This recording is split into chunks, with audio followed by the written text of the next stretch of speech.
Quand on est un consultant indépendant en TI, au départ, si on est devenu indépendant, c'est parce qu'on avait des compétences, on était conscient de notre valeur sur le marché, fait qu'on est allé sur le marché, on a réussi ça, sauf que les compétences, elles ont une durée limitée, donc il faut penser à renouveler ses compétences, soit parce qu'on n'est plus intéressé, ou il n'y a plus de demande pour les compétences qu'on avait au départ, ou encore on est vraiment désuet.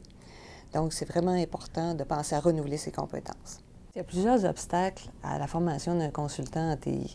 Le premier qu'on voit tout de suite, c'est comment je vais faire pour me former chez un client. Bien, les clients ont rarement envie de former leurs consultants. En fait, ils n'ont pas vraiment nécessairement envie de former leurs employés. Donc, quand il y a un mandat qui te permet d'avoir la formation, tu sautes sur ce mandat-là. Il y a un autre obstacle, c'est de réussir à obtenir quelque chose en dehors de son créneau, un mandat en dehors de son créneau.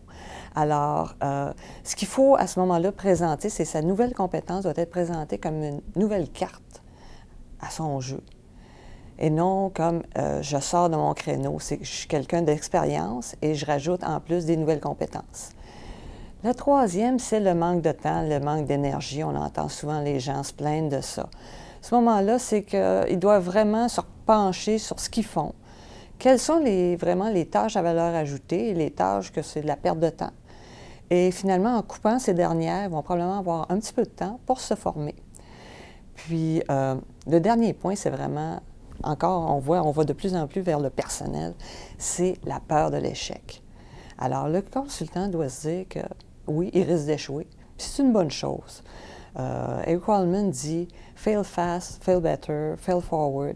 Je pense que c'est important de se dire « oui, je vais échouer, mais je vais m'améliorer, puis je vais apprendre de mes échecs ». Le consultant, pourquoi il a besoin des diplômes et des certifications? C'est assez simple. La première image qu'un client voit d'un consultant, c'est souvent son CV. Donc, il doit présenter au moins un diplôme académique pour prouver qu'il a au moins terminé quelque chose. Ensuite, il doit montrer des formations professionnelles pour prouver qu'il se tient à date.